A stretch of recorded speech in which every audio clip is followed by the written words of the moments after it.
National high وے authority میں deputation افسران کی تعیناتی کے خلاف اسلام آباد ہائی کورٹ میں کیس کی سماعت ہوئی ہے۔ عدالت نے NHA کو اپنے افسران کی تعیناتی کا پلان حکومت کے سامنے رکھنے کی ہدایت کر دی۔ NHA میں ڈیپوٹیشن پر تعیناتیوں کا ریکارڈ 15 روز میں عدالت میں جمع کروانے کا حکم دے دیا گیا ہے۔ مزید جانتے ہیں ڈان نیوز کے رپورٹر طاہر نصیر سے۔ طاہر، اس کیس میں عدالت کی جانب سے کیا ریمارکس سامنے آئے ہیں؟ دیکھیں گے نیشنل ہائی وے اتھارٹی میں ڈیپوٹیشن افسران کی تعیناتی کے خلاف کیس اسلام آباد ہائی کورٹ کے چیف جسٹس سرفراز ڈوگر نے کی۔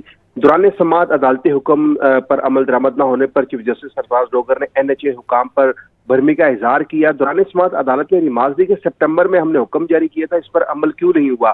پسند ناپسند اور اقرا پروری ہوتی جا رہی ہے، من پسند تعیناتیاں ہو رہی ہیں، لوگ منافع دیکھ کر جو ہے وہ NHA میں آتے ہیں اور فیصلے کر رہے ہیں۔ چیف جسٹس نے یہ بھی ریمارک دی کہ ہمارے حکم پر عمل درآمد کرنے والے چیئرمین کو ہٹا دیا کیونکہ وہ عمل درآمد کر رہا تھا۔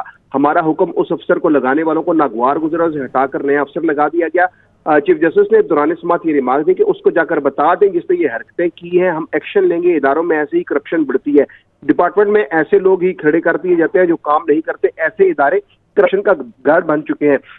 عدالت میں دوران سماعت جو ہے درخواست گزار کی جانب سے ان کے وکیل علی نواز کھرل اور NHA کی جانب سے وکیل سردار تیمور اسلم پیش ہوئے تھے۔ عدالت نے ہدایت کے ساتھ کیس کی سماعت 2 ہفتوں تک کے لیے ملتوی کر دی اور یہ بھی سماعت ریمارکس دی گئی کہ پہلے CDA حکومت کھا گیا تھا اور اب NHA وہی کام کر رہا ہے، تاہم 2 ہفتوں میں رپورٹ طلب کرتے ہوئے سماعت ملتوی کر دی گئی ہے۔ جی بہت شکریہ طاہر نصیر آپ کا۔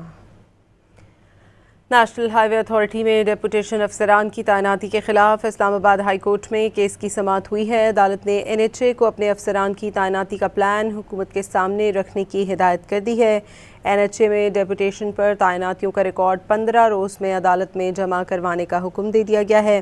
چیف جسٹس نے ریمارکس دیے ہیں کہ اقربا پروری ہوتی جا رہی ہے، من پسند تعیناتیاں ہو رہی ہیں، لوگ منافع دیکھ کر تعیناتیاں اور فیصلے کر رہے ہیں۔